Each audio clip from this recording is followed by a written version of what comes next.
নন্দিত কথাসাহিত্যিক হুমায়ূন আহমেদ দেশের জনপ্রিয় কথাসাহিত্যিকের মধ্যে অন্যতম তিনি। ১৯৪৮ সালের ১৩ নভেম্বর নেত্রকোনার কেন্দুয়ায় তার জন্ম। ডাকনাম কাজল। হুমায়ূন আহমেদ লেখার জাদুতে যেমন আলোড়ন তুলেছেন, তেমনি সৃজনশীলতার সব শাখাতেই পাঠক ও দর্শকদের নিয়ে বিশাল সাম্রাজ্য গড়েছেন। ছোট গল্প, উপন্যাস, নাটক, চলচ্চিত্র সব শাখাতেই ঈর্ষণীয় সফল এই লেখক। ১৯৭২ সালে প্রকাশিত প্রথম উপন্যাস নন্দিত নরকে দিয়ে সাহিত্য জগতে নিজের জানান দেন তিনি। এরপর লিখেছেন ৩ শতাধিক গ্রন্থ।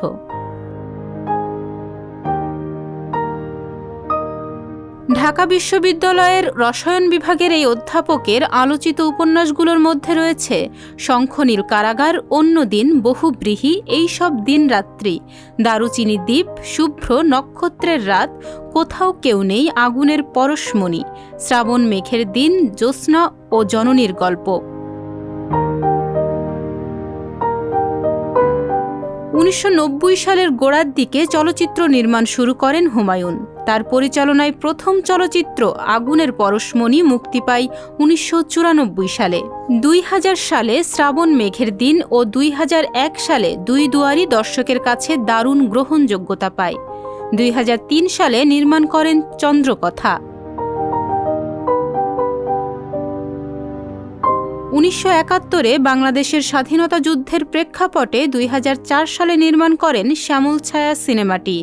এটি ২০০৬ সালে সেরা বিদেশি ভাষার চলচ্চিত্র বিভাগের একাডেমি পুরস্কারের জন্য বাংলাদেশ থেকে প্রতিনিধিত্ব করেছিল।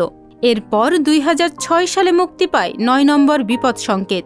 ২০০৮ সালে আমার আছে জল চলচ্চিত্রটি তিনি পরিচালনা করেন। ২০১২ সালে তার পরিচালনায় সর্বশেষ চলচ্চিত্র ঘেটুপুত্র কমলা মুক্তি পায়।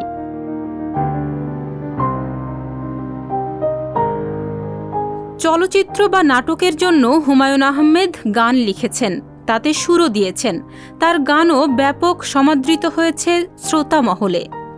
যদি মন কাঁদে তুমি চলে এসো, ও আমার উড়াল পঙ্খিরে, এক যে ছিল সোনার কন্যা, আমার ভাঙা ঘরে ভাঙা বেড়া ভাঙা চালার ফাঁকে, চাঁদনি পশর রাইতে যেন আমার মরণ হয়।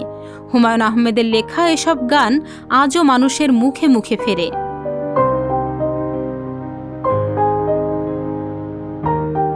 বাংলা সাহিত্যে অসামান্য অবদানের স্বীকৃতিস্বরূপ তিনি ১৯৯৪ সালে দেশের সর্বোচ্চ রাষ্ট্রীয় পদক ২১ পদক লাভ করেন।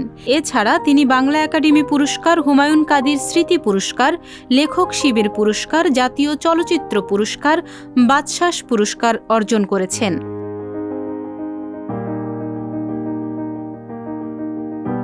২০১২ সালের ১৯ জুলাই মরণব্যাধি ক্যান্সারের চিকিৎসায় যুক্তরাষ্ট্রে যাওয়ার পর সেখানেই তিনি শেষ নিঃশ্বাস ত্যাগ করেন।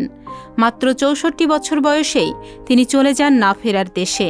তবে হুমায়ূন আহমেদ আজও বেঁচে আছেন লাখো পাঠকের হৃদয়ে। তাহনিয়া ইয়াসমিন, বিনোদন ডেস্ক, সংবাদ প্রকাশ। সংবাদ, ফিচার ও অনুষ্ঠানের জন্য ভিজিট করুন সংবাদ প্রকাশের ওয়েবসাইট এবং যুক্ত থাকুন ফেসবুক পেজ ও ইউটিউব চ্যানেলের সঙ্গে।